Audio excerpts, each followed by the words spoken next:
Petra Manti atau Bu Mulyana? Susah ya Allah. Yang keenam, Indrani Sabarno atau Regilia Septiani? Tolong pilihannya yang satu di luar kamarku.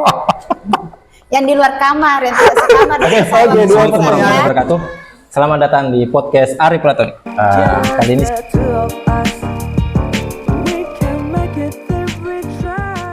Ari Platonik. Kali ini saya bersama dengan salah satu guru senior saya, guru hebat di sekolah ini, Amin. Ibu Nur Aini. Bu Aini, kalau boleh tahu di sini mengajar sebagai apa? Guru pendidikan agama Islam. Guru pendidikan agama Islam. Oke, Bu Aini, seperti biasa, sebelum kita mulai podcast, saya ada beberapa pertanyaan. Silakan dijawab secara cepat, tanpa perlu berpikir, tanpa perlu banyak perhitungan lah. Oke. Pertanyaan pertama. Coto Makassar atau sop saudara? Sop saudara. Sop saudara ya. Oke. Pertanyaan kedua. Pegawai kelurahan atau guru? Guru. Oke, guru. Ketiga. Punya banyak uang tapi tidak bahagia atau bahagia tapi tidak punya banyak uang? Mending bahagia. Ujungnya kan bahagia. Tidak Enggak apa-apa, enggak banyak Oke. uang. Pertanyaan keempat. Petra Manti atau Bu Mulyana? Susah ya Allah. Tidak bisa memilih. Saya tidak bisa memilih karena Oke, tidak bisa dijawab teman-teman ya. Oke, pertanyaan ke-6. Indrani Sabarno atau Regilia Septiani? Tolong pilihannya yang satu di luar kamarku. Yang di luar kamar, yang tidak sekamar. Oke, dua pertanyaan teman-teman tidak bisa dijawab. Oke, lihatlah. Kalau bisa memilih sebagai teman curhat, pilih Petra Manti atau Bu Muli? Tergantung curhatnya tentang apa. Keluarga. Ibu Muli. Oh, Ibu Muli. Oke. Kalau tentang karir, gaji, Petra. Ibu Petra. Oke. Oke, pertanyaan ke-6. Oke. Regilia Septiani atau Indrani Sabarno? Curhat. Sebagian curhat. Oh, karena tergantung curhat tentang apa. Karir lagi. Kalau tentang anak, keluarga, suami, ibu Indri. Kemarin kami habis curhat lagi. Telepon. Hampir 1 jam. Kalau tentang karir. dana bos. Oh, dana bos itu Regilia Septiani. Cari Ibu Egi. Oke. Bagus sekali ya teman-teman. Jadi Bu Eni ini adalah salah satu teman saya di Latsar dulu, Latsar angkatan 6. Kalau boleh tahu kamar berapa gitu dulu, Bu? 708 ya? Berapa orang satu kamar? 8 di? 8. Bu Muli, Ibu Muli, Ibu Petra, Ibu Indri, Ibu Nur Hayani, Nur Hayati.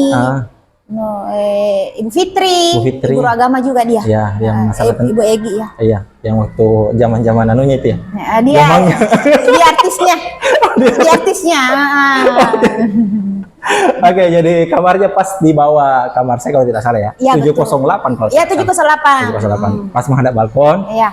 Jadi kamar saya itu di atas 808. Ya. Kamarnya di bawah 708. Ya, pas. Kemudian kamar di bawah lagi itu 608, itu kamar teman kami juga. Jadi setiap masih kerja kayak di hotel kolonial, kenapa masih diingat dihafal? Cara menghafalku saya memang begitu. Jadi setiap sore kalau kita sudah belajar, kita akan menyanyi. Harusnya ya waktu masa zaman. Oke. Teman-teman, beliau adalah salah satu panutan saya.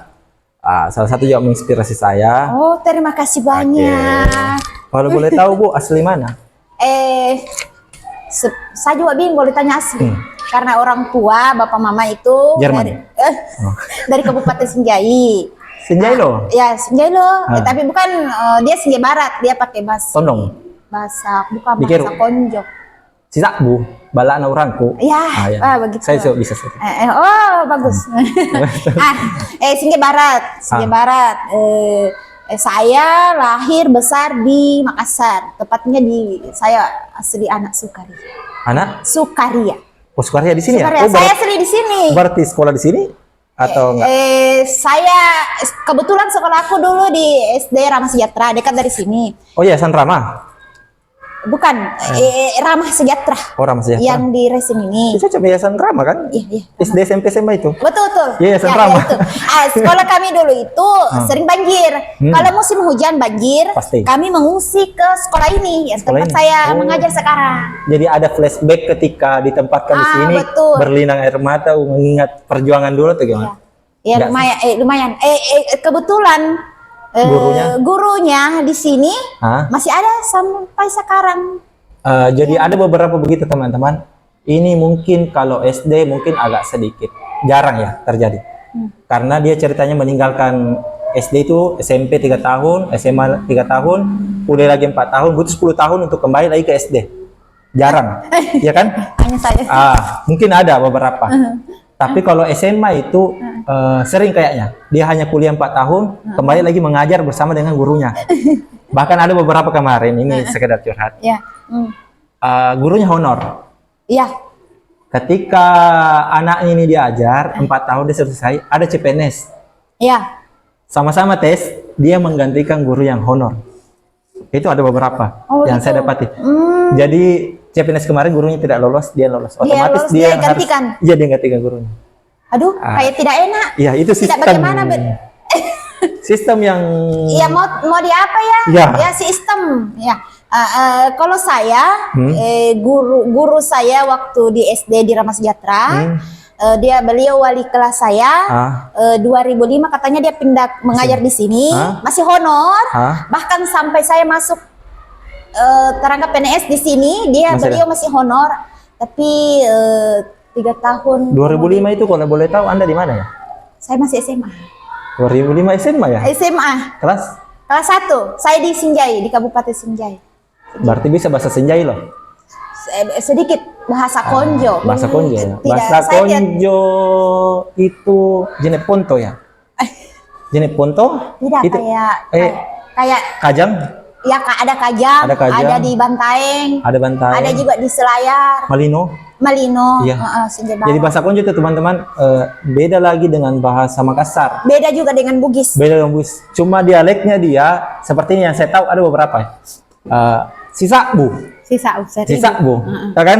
Sama saya ingat Sisakbu artinya 1000, cuma dia agak ada harokat, ada harokatnya. Dan dia kalau Makassar kan agak tegas, agak keras suaranya, tapi bukan kasar, tegas. Karena ya kalau Konjo enggak terlalu. Balak na urangku. Itu masih agak kasar itu, masih kasar itu. Urang ya, urang. Dia tidak bilang balak na urangku. Urangku dah, balak na urangku. Kayak dialeknya kita kayak kasar kita di keras. Saya Makassar sih, saya bukan Bugis. Balak na urangku. Oke. Saya pernah dengar pengalaman kerja, sebelum di kelurahan di mana? Di Dinas Kelautan. Jadi menteri atau jadi apa? Jadi menteri di sana atau jadi apa? Tukang apa? Tukang cabut rumput. Tukang cabut. Sebagai apa kalau misalnya? Di sana staff. Ya, zaman dulu itu kan ada namanya pegawai kontrak. Tidak tetap. Pegawai kontrak itu yang SK-nya itu ditandatangani oleh Pak Wali Kota. 2000 berapa kalau? 2012. 2012. Beda sekarang sudah ada istilahnya guru kontrak. Laskar Pelangi. Laskar Pelangi kalau di Makassar itu Laskar Pelangi. Terus? Berapa tahun Anda di sana tuh? Dari 2012 sampai 2015. Awal 2015 saya pindah di kelurahan. Kelurahan mana? Kelurahan Sindri Jala, Kecamatan Sindri Jala. Sindri Jala. Itu bahasa Makassar teman-teman. Saya juga kurang tahu. Dinas Perikanan mana kalau udah tahu? Gua. Bukan Makassar. Iya, masih area Makassar. Makanya bisa pindah di kelurahan kan. SKPD-nya. SKPD-nya.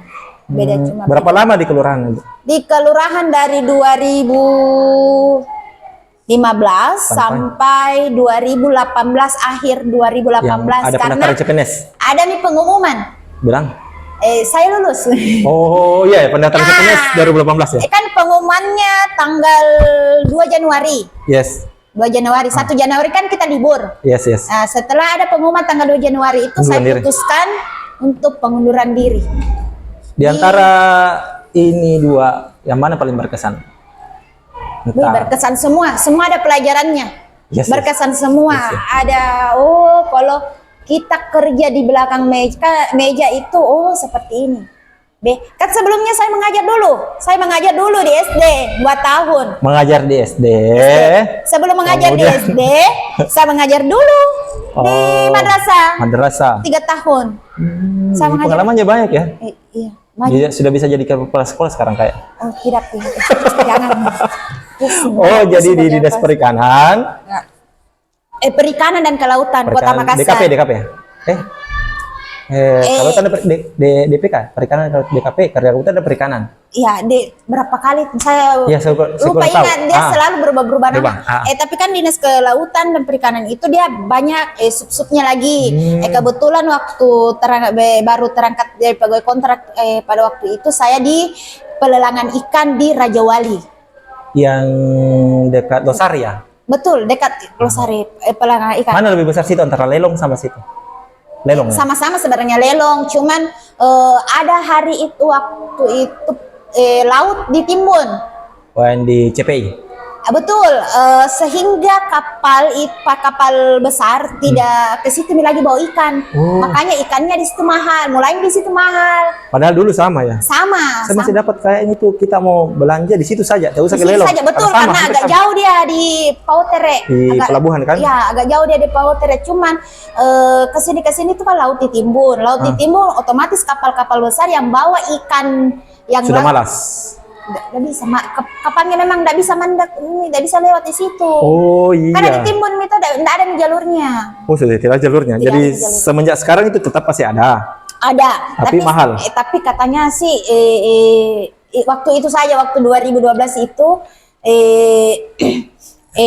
kepala dinas bilang ini sih lebih tepatnya sih dibilang pasar ikan. Ya, tidak cocok bilangnya dibilang pelelangan ikan karena sudah 3 kali pindah dan tetap tangan lalu ikan di situ. Jadi teman-teman ada beberapa pengalaman dari beliau yang saya juga baru tahu sekarang, bahwa beliau di perikanan, kemudian di kelurahan, tentunya ada pasan turunnya kalau kita kerja di bagian-bagian seperti itu. Mungkin ya kita tidak usah ceritakan di sini karena pasti akan membawa rasa haru, membawa rasa perjuangannya. Tapi kita lihat sekarang ya.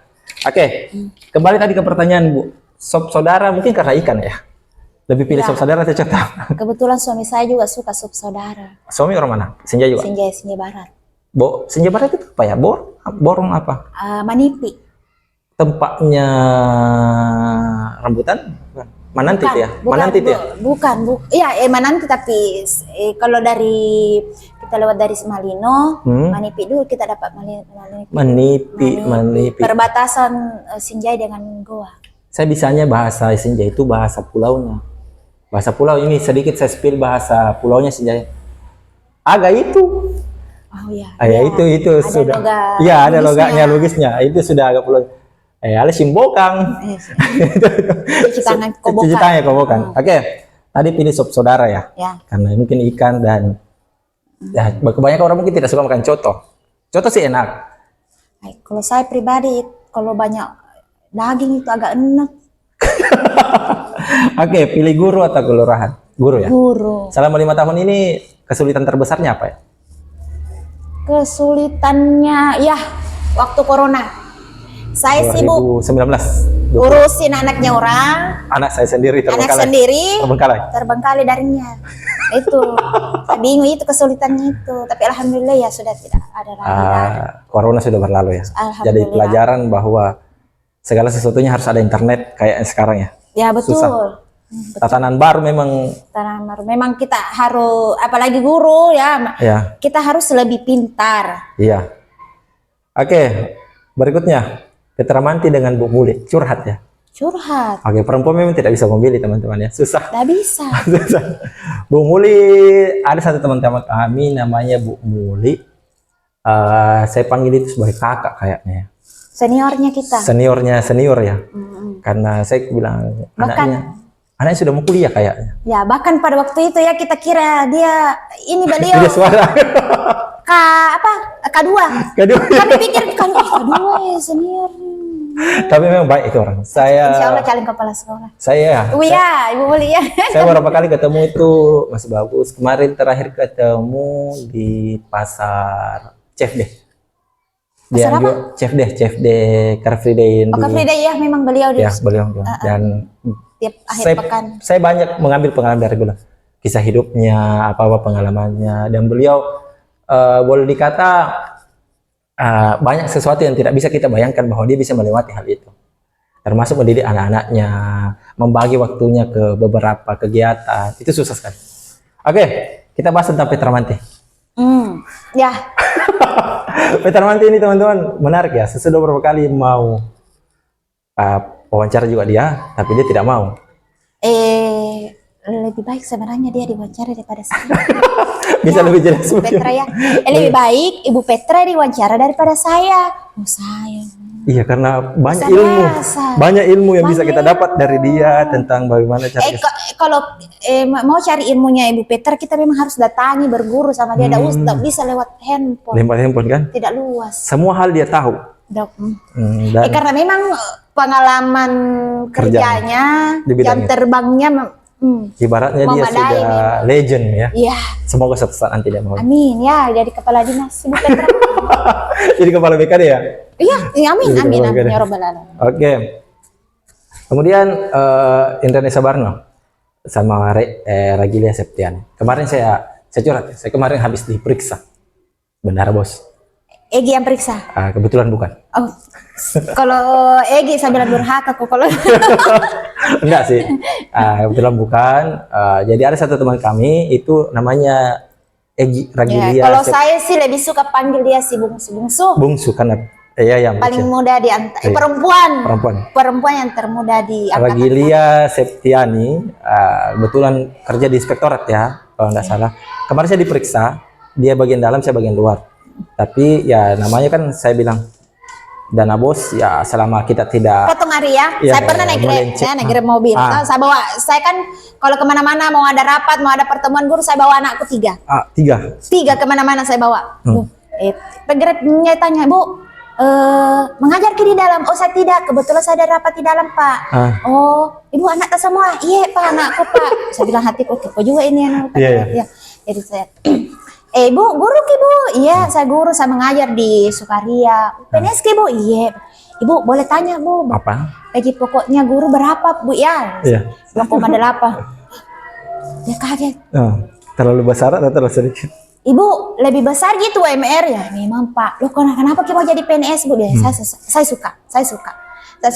Ibu tapi ya biar tong disuka Bu. Kalau gajinya gaji pokoknya cuma 2,8 di bawah UMR.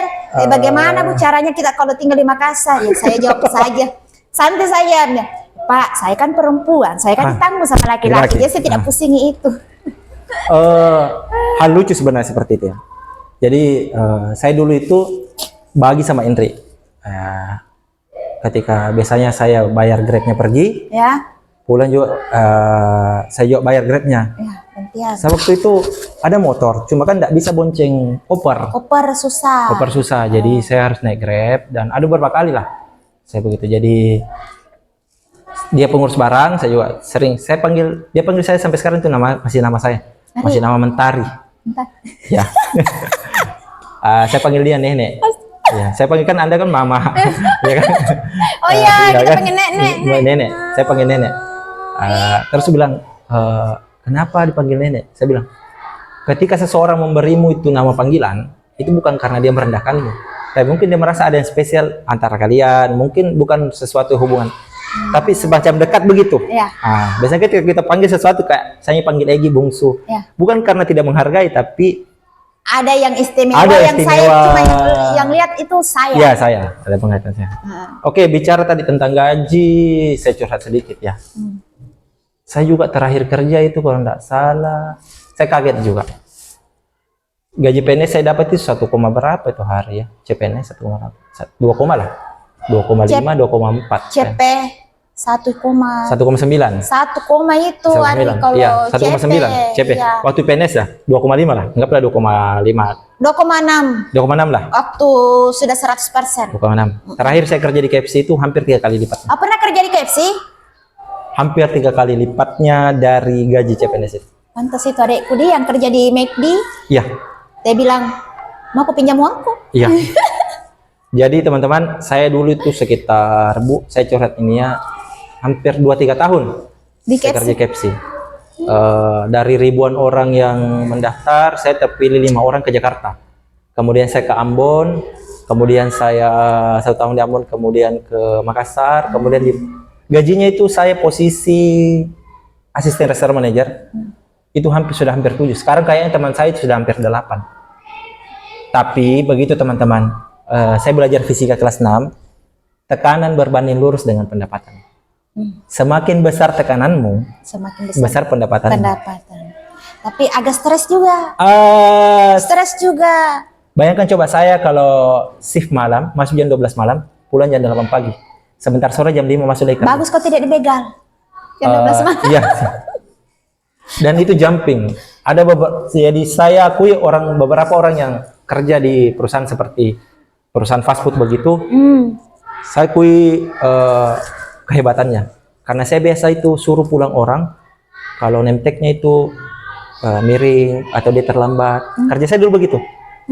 Pulang saja, libur hari ini. Bahkan beberapa kali itu waktu saya di Ambon, hampir beberapa kali karena tugas saya mendisiplinkan. Ibaratnya kayak pengawas di sekolah. Pokoknya tidak sesuai SP1. Makanya kalau Anda masuk di KFC itu teman-teman ada namanya grooming. Ada orang masuk KFC dia akan datang. Selamat datang di KFC Bu. Ya. Makan sini atau bawa pulang sekali dengan CD-nya, dengan apa? Karena itu sudah standar. Kapan dia tidak lakukan itu SP1. Oh begitu? Iya. Dan ketika tidak ada dilakukan itu, yang pertama akan dapat SP adalah duty yang bekerja pada situ. Duty artinya manajernya atau asisten. Jadi dijagai itu juga. Dijagai semua. Di depan pintu. Semua. Tentang ayam tak mau komplain, mau apa semua itu. Dan stresnya situ. Tapi memang pendapatannya tinggi. Nah, tapi kembali ke Bu sekarang. Oke, Bu. Terakhir ya. Pengalaman nakalnya waktu SD, ini kan kita guru SD ya. Pengalaman nakal atau pengalaman berkesan waktu SD, mungkin masuk ke hutan kah? Tidak ya? Ke Makassar tidak ada hutan ya? Nipa. Hutan Nipa dulu. Sukaria itu rata-rata dulu hutan Nipa. Iya Nipa. Tapi saya dulu takut nakal. Oh, karena? Takut durhaka sama ibu. Selalu ditanamkan durhaka sama orang tua, masuk neraka. Durhaka sama orang tua, tidak dapat cita-cita gitu. Oh, durhaka sama orang tua, masuk neraka. Durhaka sama orang tua, tidak dapat cita-cita.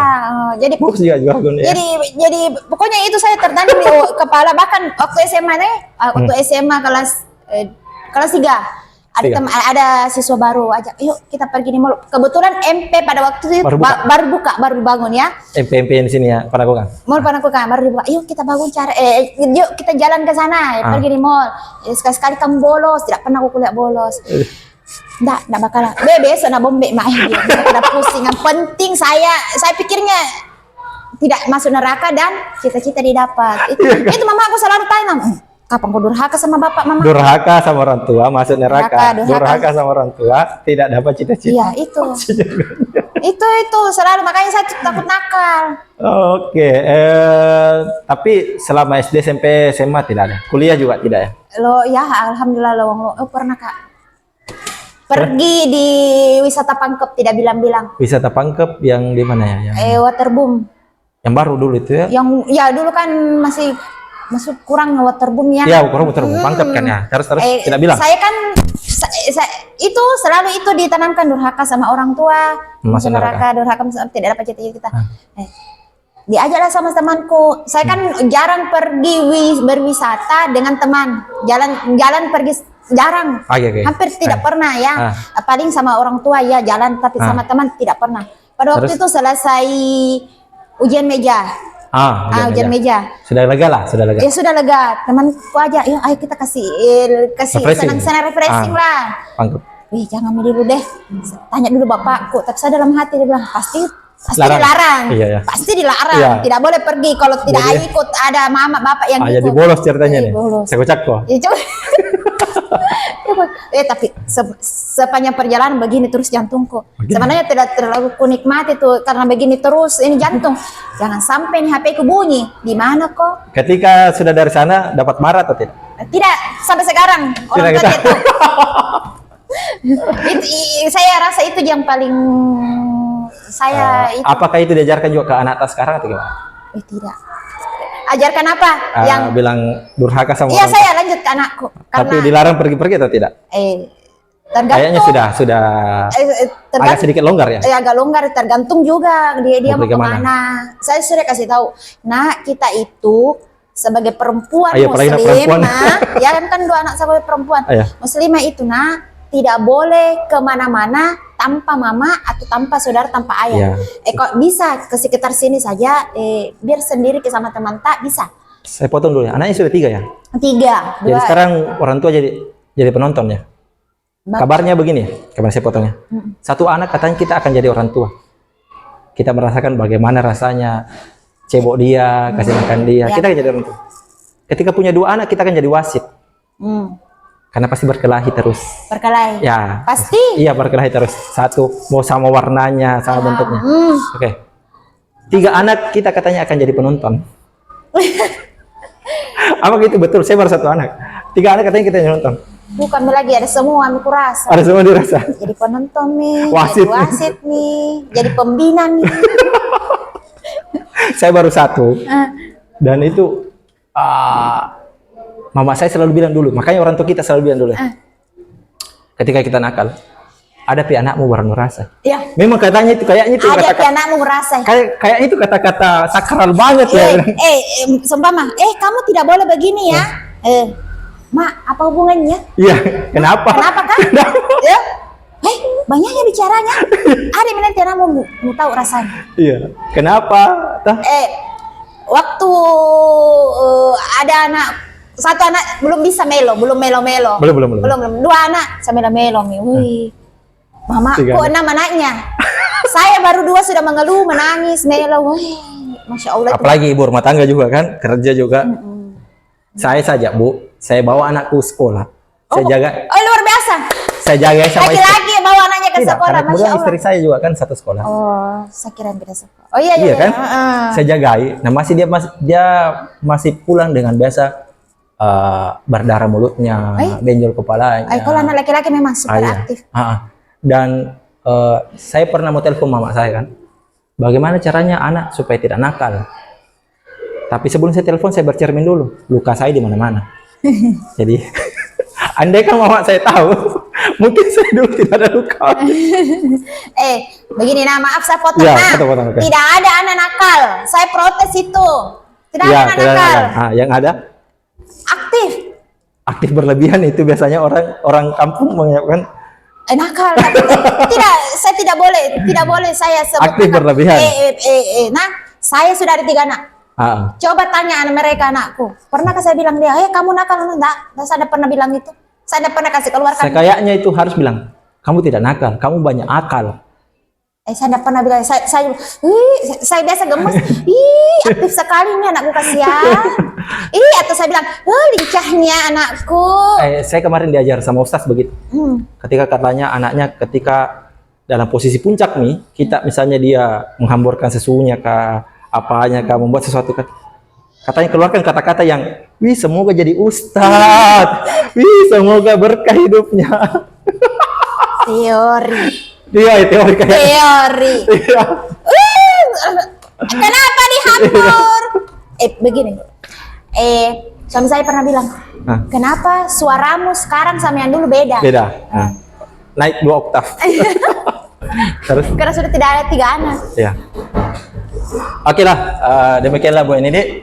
Nanti kita lanjut lagi di podcast selanjutnya. Jadi selanjutnya Petra ya. Oke, Petra ya, mau ya. Terima kasih. Selamat sampai jumpa kembali. Oke, makasih Bu Nidi.